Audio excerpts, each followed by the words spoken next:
Ever since the Ministry of Education and Sports embarked on the operation to close down unlicensed schools in preparation for the first term of 2018 academic year, scores of members of parliament have come out to criticize the move on grounds that many children who have been schooling from these facilities will be heavily crippled academically.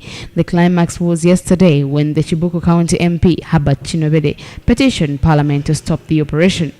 But this has attracted divergent opinions from legislators, and today, the Bufumbira East MP James Nsababutulu has come out to criticize his colleagues for having a conflict of interest in the matter at hand due to the fact that they have schools that fall victim of the operation. He claims that lawmakers have politicized the operation, which was launched in the interest of promoting education standards in the country. Any behavior that seeks to encourage illegalities, that seeks to ensure that our country doesn't move forward in a modern way, I discourage any attempt to politicize anything that is intended for the welfare of our people. The issue of politicization of policies which are really good for the country must be condemned. Now, in this regard, I do not agree with colleagues of mine who know very clearly that if this country is to prosper, if the country's education system is to be the best, is to be considered one of the best, we must not allow substandard institutions, we must not allow individuals who want to cheat our people, by the way. Buturo adds that if Uganda is to attain its development strategies, improving on education standards must be key foundation, and urged parents to carry out due diligence on the schools that enroll their children. Parents is that pull up your socks. You must desire the best for your children, and the best for your children will only be possible when you do not support substandard institutions, substandard schools.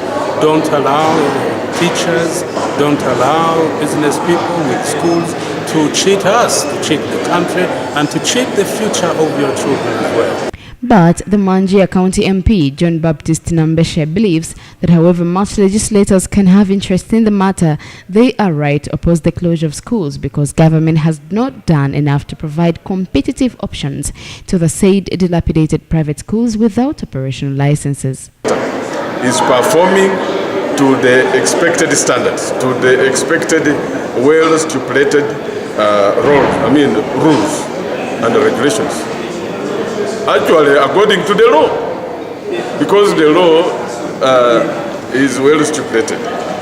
Education is a right, and being a right for every Ugandan, and even now Uganda here, we have achieved our niche as the East African or the regional hub for education. The education industry in Uganda is booming. Fremacho, the Busia municipality MP, says MPs are not fighting a selfish battle, but they find it inappropriate for the government to close schools, yet it is the Ministry of Education that has delayed the licensing process.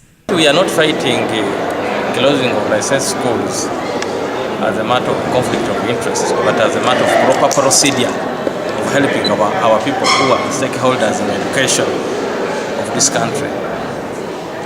Because these are Ugandans who have decided to help government to supplement on educational services. However, last year, Parliament assigned its Committee of Education to investigate the same matter after a number of unlicensed schools were closed then, and according to Honorable Margaret Rubshaija, who is a member of this committee, what they found on the ground was terrible, as many schools operate in needy conditions without minimum structures. She therefore supports the operation on grounds that no business can operate outside of the law without license, and as the only way proprietors of schools will be bent to ensure quality education. Some schools are wanting, because if a school is not registered, is it your personal business? Because even a personal business will register them and get a license. So if they are not registered, I think. This story was compiled by Fred Kajibi for Record News.